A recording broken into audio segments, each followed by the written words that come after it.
Ça a été mon premier vrai échec depuis la création du Bombadiste. La saison 2025-2026 touche à sa fin et ça n'aura pas été simple cette année. Entre projets sans doute trop ambitieux, manque de temps, blessures et perte d'envie, il est grand temps de faire le bilan de cette saison compliquée. Mais avant de commencer tout ça, si tu ne me connais pas, moi c'est Tom et sur ce compte je te parle de ma passion, le badminton. Alors si toi aussi ça te parle, abonne-toi. Il y a un an, je lançais le plus gros projet de mon compte, dans la vie d'un pro. L'idée, c'était de me projeter moi dans la vie d'un badiste pro pour montrer à quel point c'est difficile et tout le mérite qu'ils ont. L'objectif, c'était de sortir une vidéo par mois sur YouTube pour te documenter tout ça. Alors forcément, au début, j'étais hyper motivé. J'avais trouvé l'équipe pour m'accompagner sur ce projet, les entraînements étaient relativement simples et ça me hypait de ouf de lancer un tel projet. Sauf que rapidement, je me suis retrouvé complètement épuisé. Bah oui, parce que enchaîner des entraînements tous les jours pour quelqu'un qui n'a jamais fait ça, c'est vraiment difficile. En plus de ça, j'arrivais pas du tout à suivre le rythme des vidéos et je prenais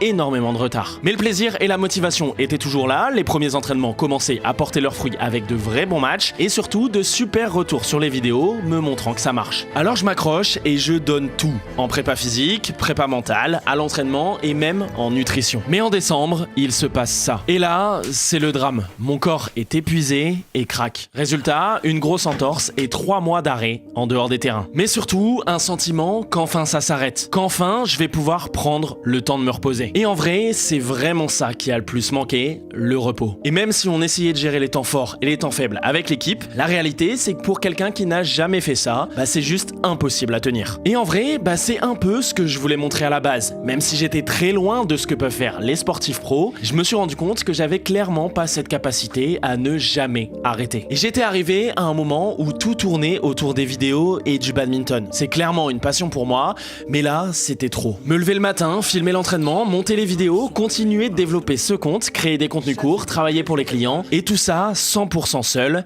Un jour, ma tête a dit stop. Alors, j'ai dû changer. En plein milieu d'année, je décide de me reconcentrer sur le contenu court et mon compte Insta. C'est là que j'ai ma plus grosse communauté, que les clients m'attendent et que j'ai vraiment envie de créer quelque chose. YouTube, j'y reviendrai, mais quand je ne serai plus seul et que j'aurai une équipe pour m'accompagner. Et ça marche, Insta se développe de manière exponentielle et on est même bientôt aux 10 000 abonnés. C'est juste fou. Merci à tous pour le soutien. Et puis, il y a le mois de juin. 4 événements, 4 clients, 4 endroits différents en France, énormément de travail, moins de badminton, mais aussi de superbes rencontres et l'envie d'aller encore bien plus loin. Alors voilà, cette saison, j'ai dû faire des choix. En tant que joueur, certes, mais aussi en tant qu'humain. Ça n'a pas été facile et l'avenir nous dira s'ils ont été les bons. On fait tous des erreurs, ça c'est évident. Le tout, c'est de réussir à rebondir et je crois que cette année m'aura au moins appris ça. Bon alors, et toi, c'est quoi ton bilan de cette saison 2025-2026 ? Je t'attends dans les commentaires.